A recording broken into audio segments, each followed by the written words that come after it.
كل سنة وانتم طيبين. من ساعة ما رمضان بدأ وبتبدأ معاه أسامي حلويات غريبة جدا بتظهر على الساحة. ظهر مؤخرا المدحرجة والمكشكشة، وأنا الحقيقة كنت عاملة المكشكشة قبل رمضان ونزلت وصفة شبيهة جدا ليها، بس كتير بقى طلبوا مني إن أنا أعمل معاهم المدحرجة. وبما إني مش عايشة في مصر وما دقتهاش، بس حاولت أتخيل طعمها وحاولت أتخيل الطريقة عاملة إزاي وعملتها، وإن شاء الله الوصفة تعجبكم. لو أول مرة تشوفوني أهلا بيكم، منورين. أنا مروة، ولو عجبكم الفيديو ما تنسوش تعملوا له لايك، ويلا على طول نبدأ ونشوف محتاجين ايه. هوريها لكم النهاردة بطريقتين مختلفين للتشكيل، اختاروا الطريقة اللي تريحكم واشتغلوا بيها. أول حاجة معايا نص كيلو من الكنافة، هحطها في الفريزر قبليها بيوم علشان يبقى سهل عليا ان انا اصحى تاني يوم افركها كده بايدي وما استخدمش فيها الفود بروسيسور.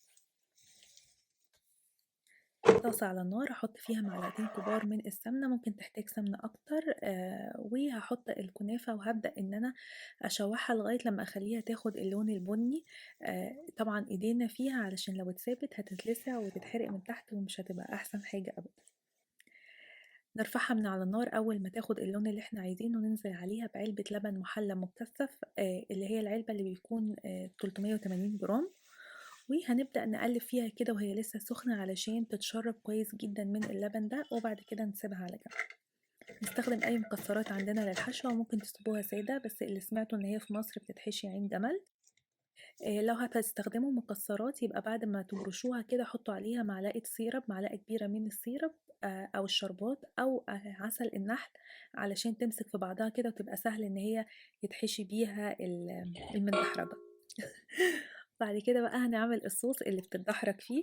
فيها هنحط كوبايتين من اللبن، هحط عليهم معلقتين كبار من النشا، وهحط كمان عليهم معلقتين كبار من السكر. تقريبا اللقطة بتاعت السكر ما اتصورتش. هنرفعهم على النار لغاية لما يبقى القوام خفيف زي ما انتوا شايفين كده. اول ما تبدأ بس تتقل حاجة بسيطة جدا، هنشيلها خالص من على النار ونحط عليها معلقتين كبار من الزبدة ومعلقتين كبار من القشطة او الكريمة اللباني. ولازم القوام يبقى كده زي ما انتوا شايفين علشان الكنافة تتدحرج فيها، ويبقى واحنا بناكلها لسه صوص، مش ما تقلبش مهلبية وتبقى جامدة ابدا. هنيجي بقى لطريقة التشكيل. الكنافة بردت معايا، بس مجرد ما بمسكها بإيدي كده بقدر إن أنا أشكلها عشان اللبن مخليها ماسكة نفسها. هبططها وهحشيها بقى أي مكسرات إحنا عايزينها، وهبدأ إن أنا أكورها.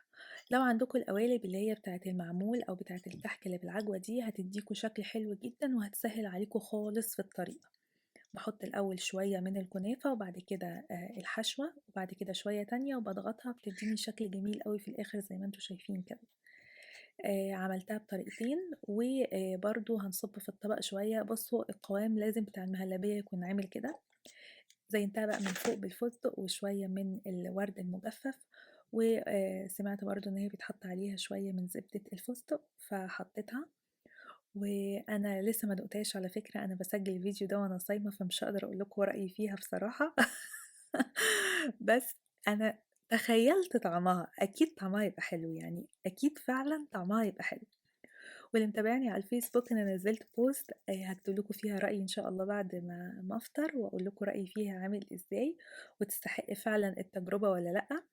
كنت سعيدة إن أنا جربتها معاكم. ما تنسوش تسيبوا لي في الكومنتس تحت قولوا لي عايزين وصفات إيه تاني، ويا ريت اللي هيقول لي وصفة من الحاجات الترند اللي موجودة في مصر يحاول بس كده يشرحها لي عشان أعرف أعملها. وإن شاء الله أشوفكم في وصفة تاني قريب، وباي باي.